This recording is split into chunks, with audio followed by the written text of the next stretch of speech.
بسم اللہ الرحمن الرحیم۔ السلام علیکم۔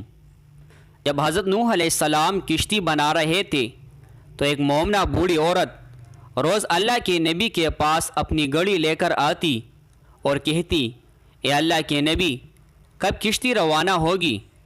حضرت نوح علیہ السلام فرماتے، ابھی دیر ہے۔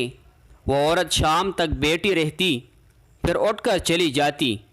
ایک دن حضرت نوح علیہ السلام نے فرمایا کہ اے عورت، جب جانا ہوا تو تمہیں اطلاع کر دیا جائے گا۔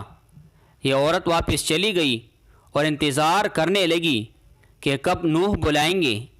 اس دوران عذاب آ گیا اور کشتی روانہ ہو گئی، لیکن حضرت نوح علیہ السلام نے اس عورت کو نہ بلایا۔ ظاہری طور پر نوح علیہ السلام کو اس کو بلانا بلا دیا گیا۔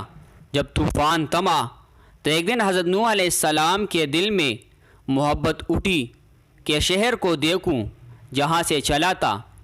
وہاں آئے اور سامنے جا کر دیکھا تو ایک جھونپڑی میں دیا جل رہا تھا۔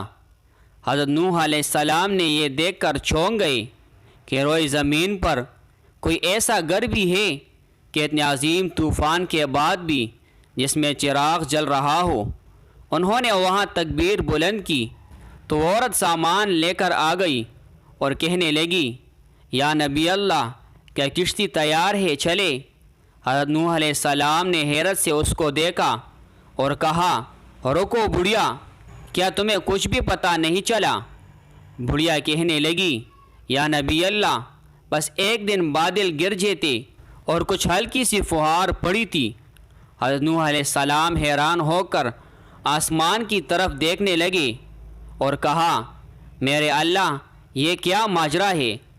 اللہ تعالیٰ نے حضرت نوح علیہ السلام پر وحی بھیجی کہ اے میرے پیارے نبی، اس عورت کے دل میں تمہاری محبت تھی اور تم نے اسے پابند کر دیا تھا، اور چونکہ تمہارا اس سے وعدہ بھی تھا کہ نجات کی کشتی میں اسے لے جاؤ گے، تب تم نے اپنا وعدہ پورا نہیں کیا۔